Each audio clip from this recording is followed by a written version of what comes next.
Klabu ya Simba Sports Club kupitia kwa mwenyekiti wa wanachama wa klabu hiyo Mzee Murtaza Mangungu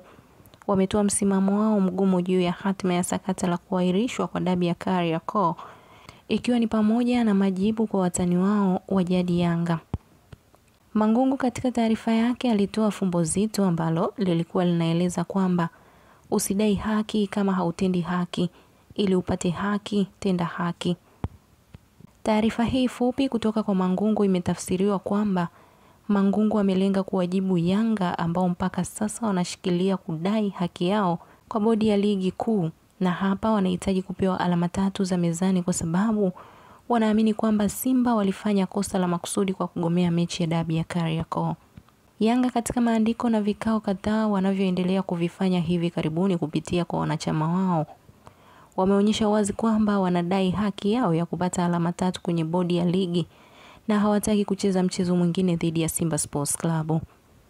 Mangungu katika taarifa yake amelenga kuwakumbusha Yanga kwamba hawana sababu ya kudai haki hii kwa sababu wao hawakutenda haki kwa Simba Sports Club, kwani waliwanyima haki yao ya msingi ya kufanya mazoezi ya mwisho siku moja kabla ya mchezo wa dabi ya Kariakoo. Mangungu pia amegusia msimamo wa klabu hiyo kuhusiana na tukio hilo, ambapo ameeleza wazi kwamba wao kama Simba kwa sasa hawawezi kusema jambo lolote mpaka pale bodi ya ligi itakapotoa maamuzi yake, kwa sababu suala hili kwa sasa liko chini ya uchunguzi wa mamlaka hiyo. Katika hili Simba Sports Club wamechagua kuwa tofauti na Yanga ambao kwa hivi karibuni wameonyesha kufanya baadhi ya mambo ambayo yanawashinikiza viongozi wa bodi ya ligi kufanya maamuzi haraka, kitu ambacho ni nje ya utaratibu wao kama bodi. Simba katika sakata hili wamejiweka pembeni sana kwa sababu wanaamini kwamba wao ndio wenye haki zaidi ya Yanga kutokana na tukio alilokuwa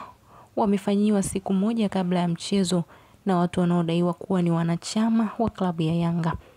Simba na Yanga kwa sasa wote wanabaki kuwa chini ya sheria na wanasubiri majibu na maamuzi kutoka bodi ya ligi